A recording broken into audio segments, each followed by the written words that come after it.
Hello, ഞാൻ ഇന്നൊരു ചമ്മന്തി അല്ലെങ്കിൽ ഒരു ചട്നിയാണ് ഉണ്ടാക്കാൻ വേണ്ടി പോകുന്നത് കേട്ടോ. അപ്പോൾ നമ്മൾ സാധാ പോലെ തന്നെ ഈ പറഞ്ഞ സാധനങ്ങളൊക്കെ വേണം. എക്സ്ട്രാ ആയിട്ട് നമ്മൾ ക്യാരറ്റ് ആഡ് ചെയ്യുന്നുണ്ട്. അതുപോലെ തന്നെ ഈ ഗ്രാമ്പൂ ആണ് ഇടുന്നത്. 3 ഗ്രാമ്പൂ നിങ്ങൾക്ക് എങ്ങനെ സ്മെല്ല് വേണോ അതിനനുസരിച്ച് ഇടാം. എണ്ണ ഇങ്ങനെയൊന്നും പുകയേണ്ട ആവശ്യമില്ല, ചെറുതായിട്ടൊന്ന് ചൂടായാൽ മതി. പിന്നെ ഉള്ളി ഇട്ട് കൊടുക്കുന്നുണ്ട്, തക്കാളി ഇട്ട് കൊടുക്കുന്നുണ്ട്, ക്യാരറ്റ് ഇട്ട് കൊടുക്കുന്നുണ്ട് കേട്ടോ. 2 സാധനം ഇടാൻ മറന്നു, അത് ഞാൻ ലാസ്റ്റ് ഇട്ടും കൊടുക്കുന്നുണ്ട്. ഫസ്റ്റ് തന്നെ ഇട്ടാൽ നല്ലതാണ്. നമ്മുടെ കപ്പൽ മുളക്, അതായത് ചുവന്ന മുളക്, നമ്മളിവിടെ കപ്പൽ മുളക് എന്നാട്ടോ പറയുക.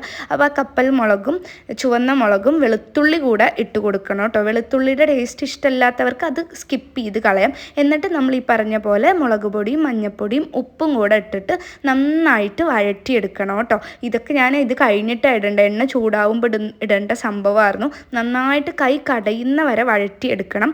അതിങ്ങനെ ഈ സംഭവങ്ങളൊക്കെ ഒന്ന് പച്ചമണം മാറിയൊക്കെ വരുമ്പോൾ അതിലേക്ക് തേങ്ങ കൂടെ ആഡ് ചെയ്തിട്ട് അത് നന്നായിട്ട് വഴറ്റിയെടുക്കണം കേട്ടോ. നന്നായിട്ട് വഴറ്റിയെടുക്കുമ്പോഴായിരിക്കും നല്ല ടേസ്റ്റ് ഉണ്ടാവുക. സത്യം പറഞ്ഞാൽ നല്ല അടിപൊളി ടേസ്റ്റായിരുന്നു കേട്ടോ. ഞാൻ പറയുമല്ലോ, ഇത് ആക്ച്വലി എൻ്റെ ചെറിയമ്മായി ഉണ്ടാക്കണം കണ്ടിട്ടുണ്ട്.